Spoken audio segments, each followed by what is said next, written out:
August 18, 1934, 20-year-old Ann Cooper Hewitt, heiress to one of the largest fortunes in the United States, was admitted to a San Francisco hospital for an emergency appendectomy.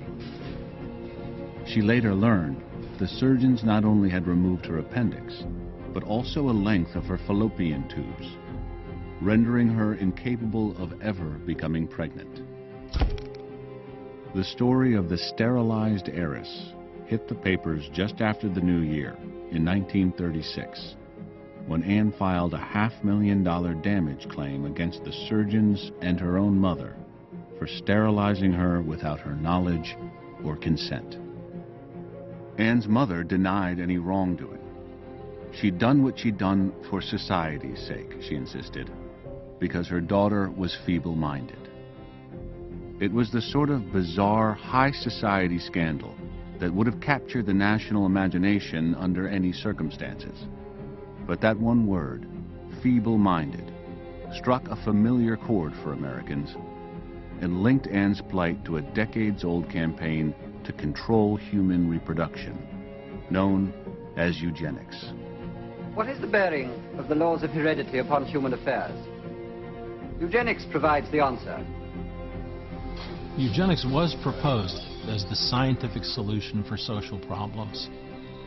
It was a combination of hope and aspiration on one side, and on the other side it was about fear, and in some cases about hate. They are identified early, categorized, feeble-minded, imbecile, idiot. It would have been better by far if they had never been born.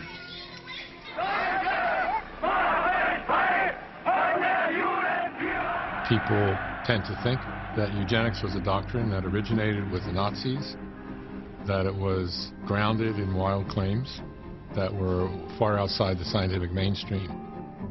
Both of those impressions are fundamentally not true. It was almost a mania that sort of swept through the country, and there was that kind of naive, optimistic vision of eugenics, like, hey, let's all get together and make better people. The eugenics movement was about having healthy children, about having a stronger society. There's nothing wrong with that.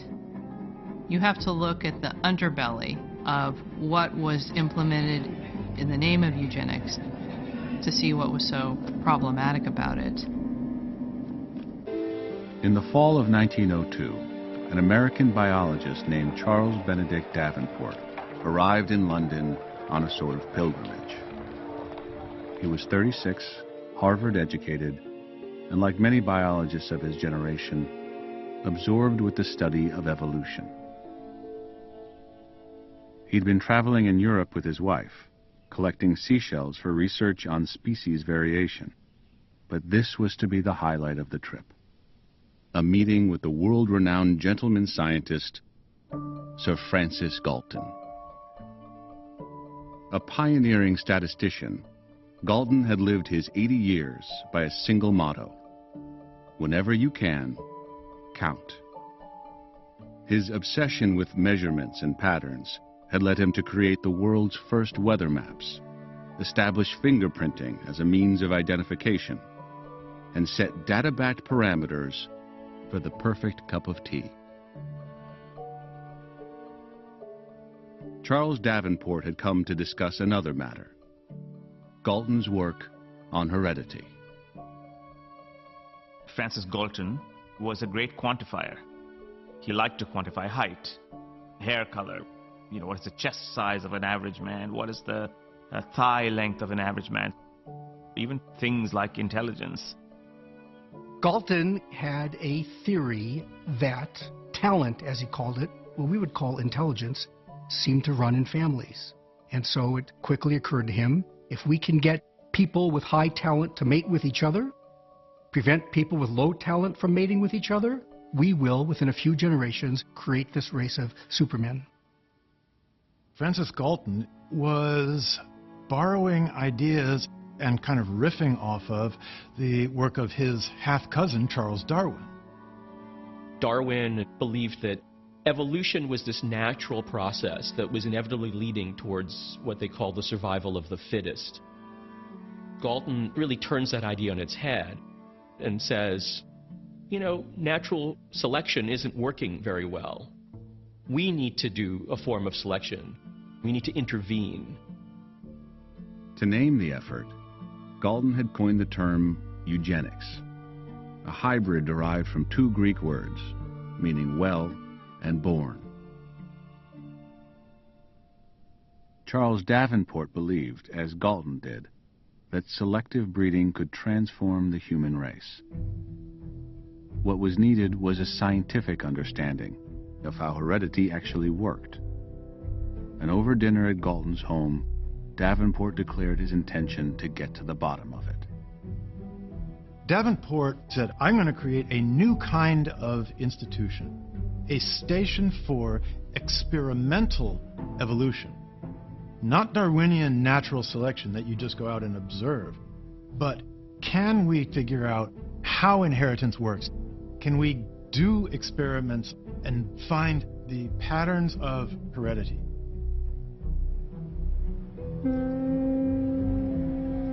When Davenport sailed for home in December 1902, he carried with him not only a letter of recommendation signed by Galton, but also, he later wrote, a renewed courage for the study of evolution.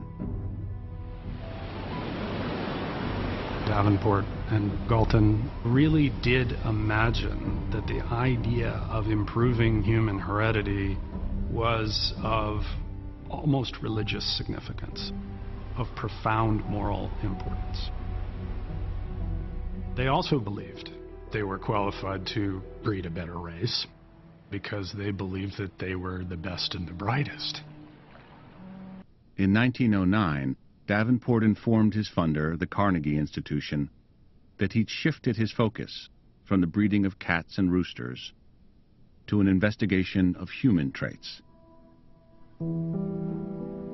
Having already found the Mendelian ratio in early studies of eye color and hair color, and convinced he was on the right track, he now began to collect data on a wide range of other human characteristics.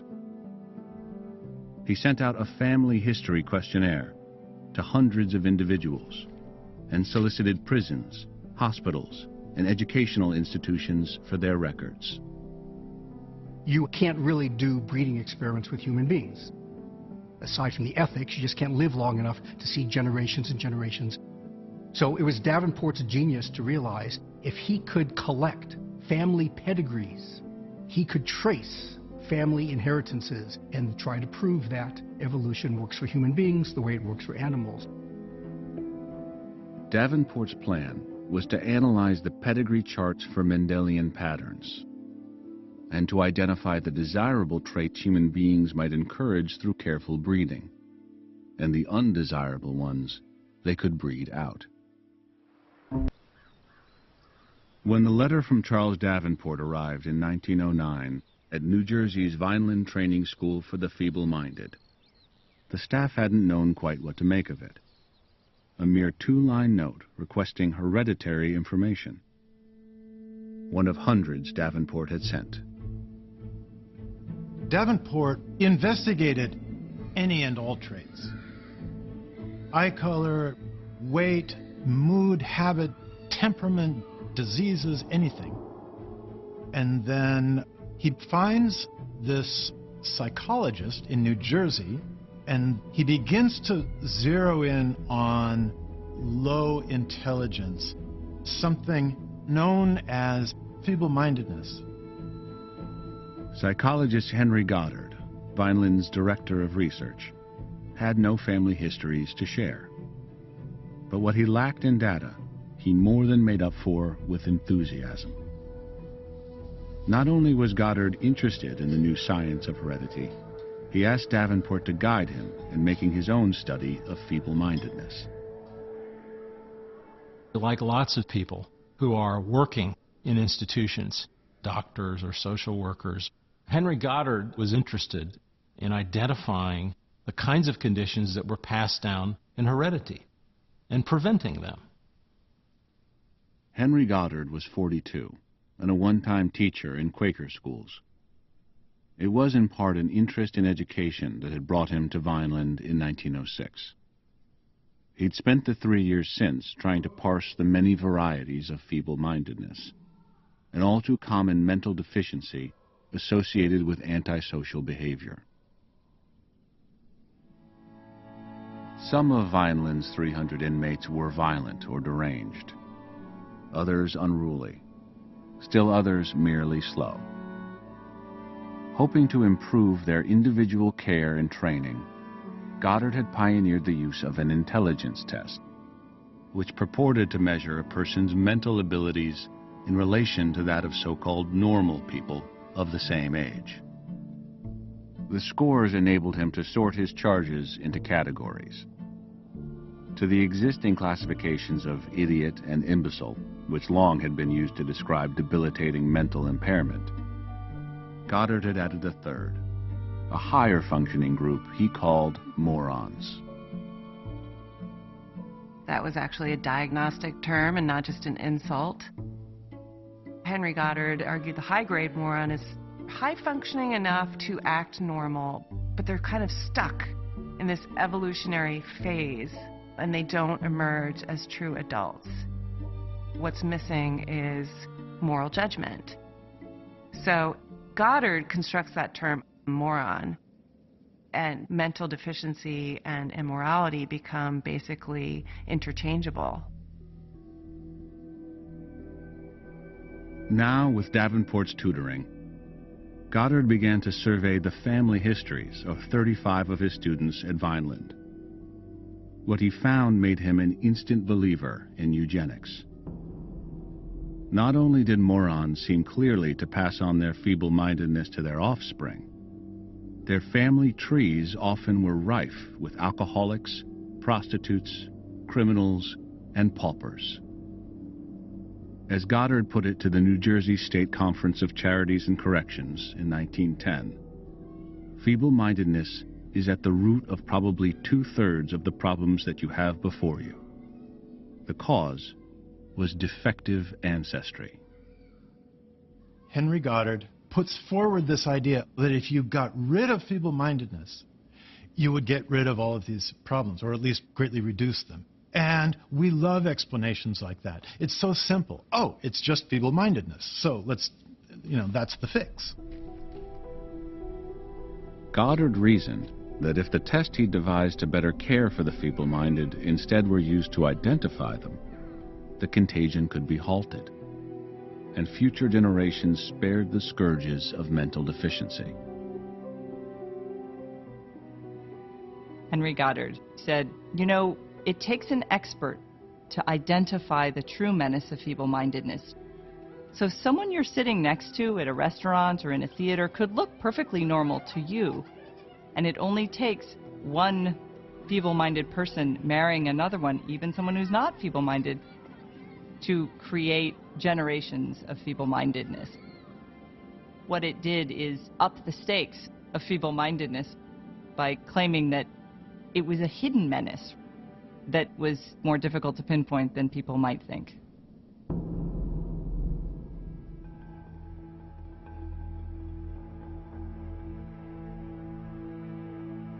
By early 1910, Charles Davenport was convinced that certain human traits were passed down in a predictable way, and that American society could be dramatically improved if only reproduction were controlled. Anxious to spread the word, he began to lay plans for a new institution dedicated to eugenic research and education.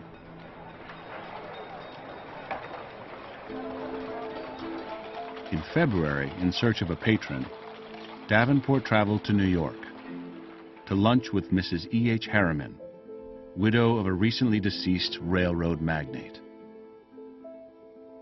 Davenport's pitch to Mrs. Harriman was to say, right now you give your money to all kinds of good organizations. They feed the poor, they clothe the poor, they do many wonderful things, but it's never ending. With eugenics, we eventually won't need your philanthropy and charity because we'll solve the problems that right now you're just throwing money at.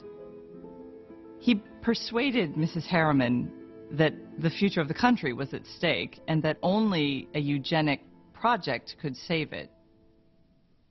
Charles Davenport says, all you people who think that if we just educate the poor, if we just give them charity, if we just reform their environment, even the poor can rise to our level, forget about it. That's just sentimental hogwash. It's not the environment that makes you what you are, it's your genetic inheritance from your parents. So now, yes, let's regulate the matings of human beings, eliminate the bad genes in the population, and keep the fittest genes in the gene pool.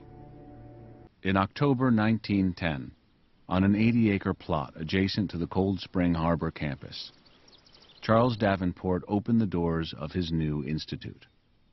It was a modest structure built for a grand purpose: to house hereditary information on American families and use it to guide the reproductive choices of the nation. He called it the Eugenics Record Office. Eugenic ideas were very much floating around as early as 1880. But Davenport gave eugenics teeth. He was institutionalizing eugenics. He was marshaling people around a research program. Davenport already had assembled a prestigious board of scientific directors, among them prominent scientists, physicians, and famed inventor Alexander Graham Bell. Day-to-day operations, meanwhile, would be overseen by Harry Laughlin, a high school superintendent from the Midwest with a lifelong passion for poultry breeding. Laughlin was a very zealous proponent of eugenics, and in that sense he got along well with Davenport. They both believed in the mission, they believed in the cause. For Davenport, a lot of it was about what you can do in the laboratory and how you can analyze the data. For Laughlin, a lot of it was about, well, how are we going to get out there in the world and change the direction of history? To gather new disciples to the cause and to aid in the collection of data, Laughlin and Davenport launched an academic program which offered training in eugenic field research techniques.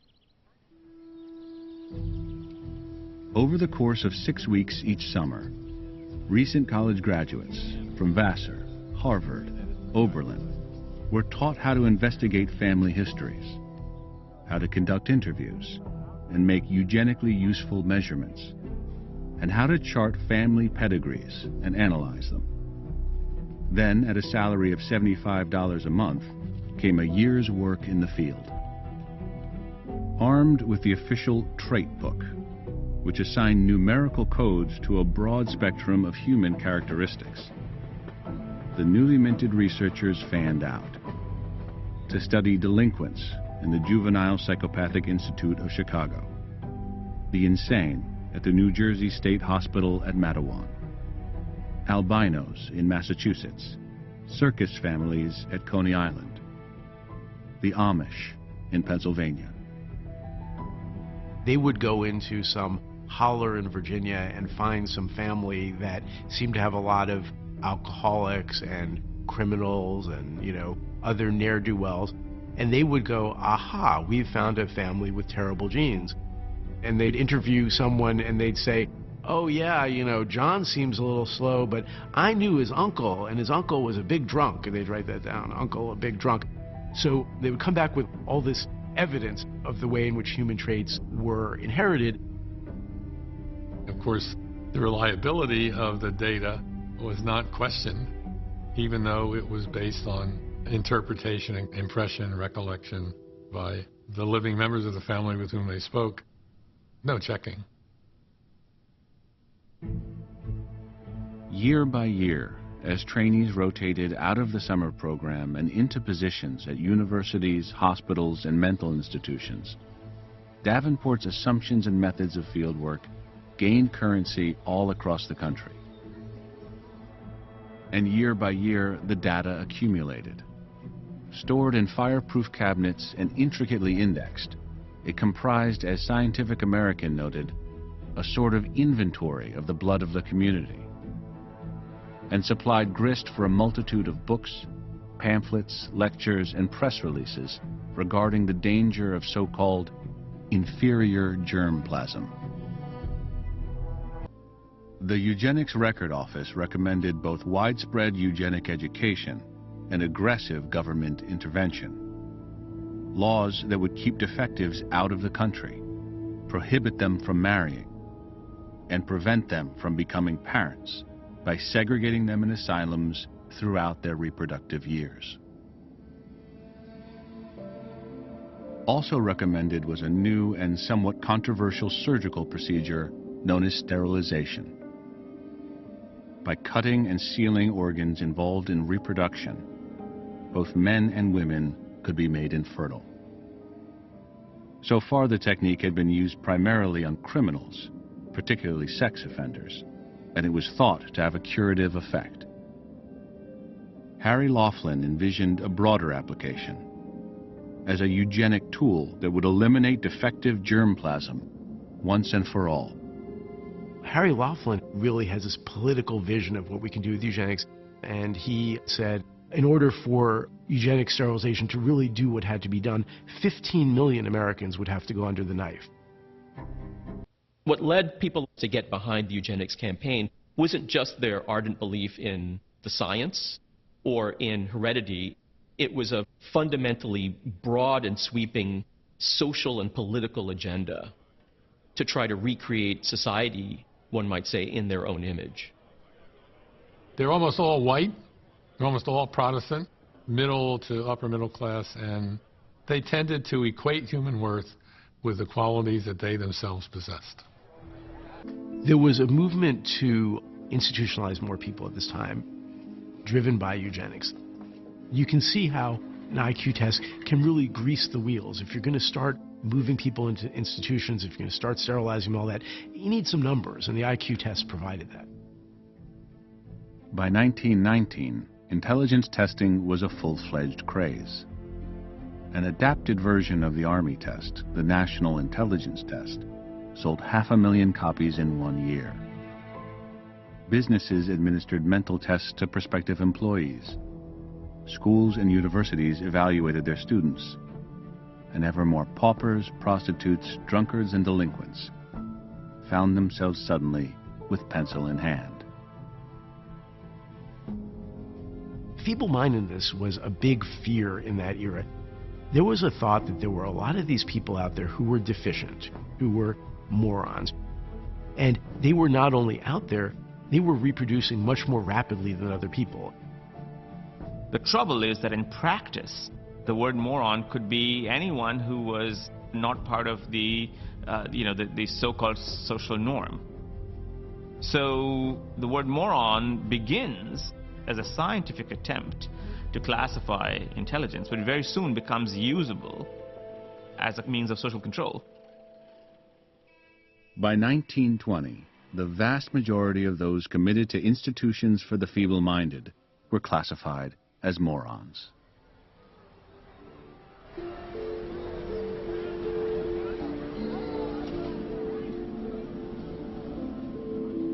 To some extent, humanity's always been about othering and about, there's us and there's the other.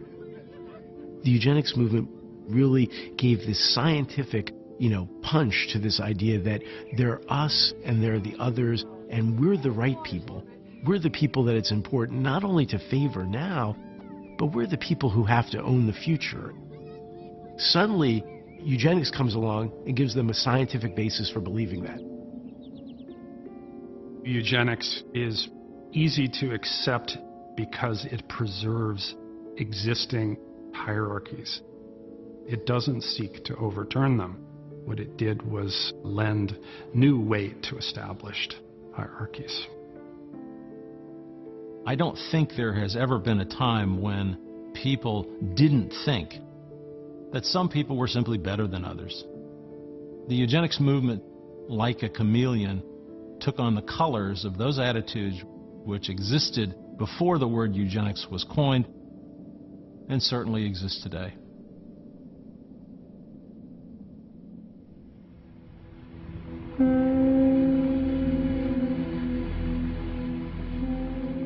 They'd been swarming the ports of entry since 1890, as many as 1 million of them a year, in flight from poverty and oppression, lured by the promise of equality and opportunity.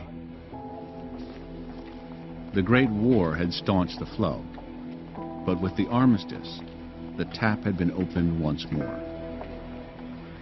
By 1920, some 75,000 new immigrants were landing at Ellis Island each month. That May at Cold Spring Harbor, Charles Davenport penned a letter to a friend. Can we build a wall high enough around this country, he wondered, so as to keep out these cheaper races?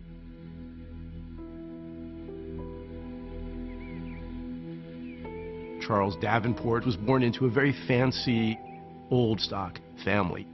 So he was someone brought up to believe that family mattered and that, good qualities ran in good families like his.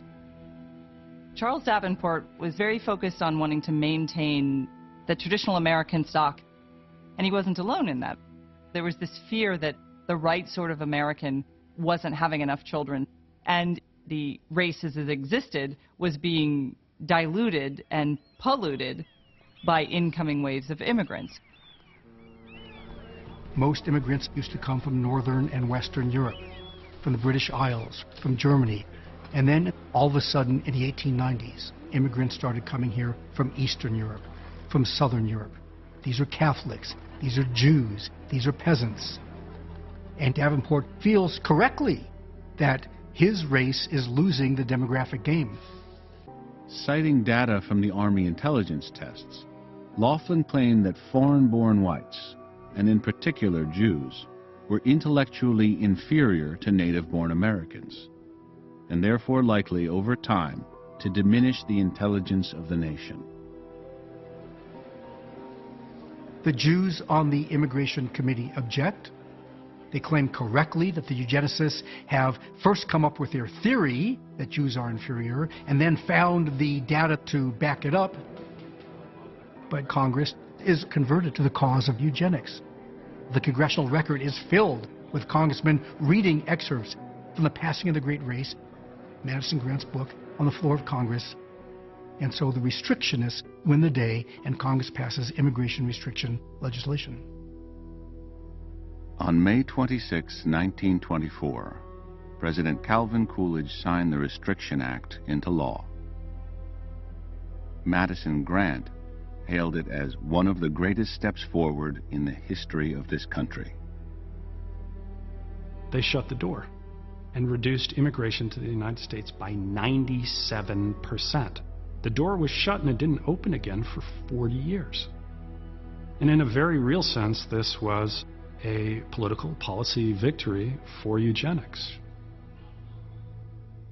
The new policy would help the nation to remain, as one congressman said on the House floor, the home of a great people, English-speaking, a white race with great ideals, the Christian religion.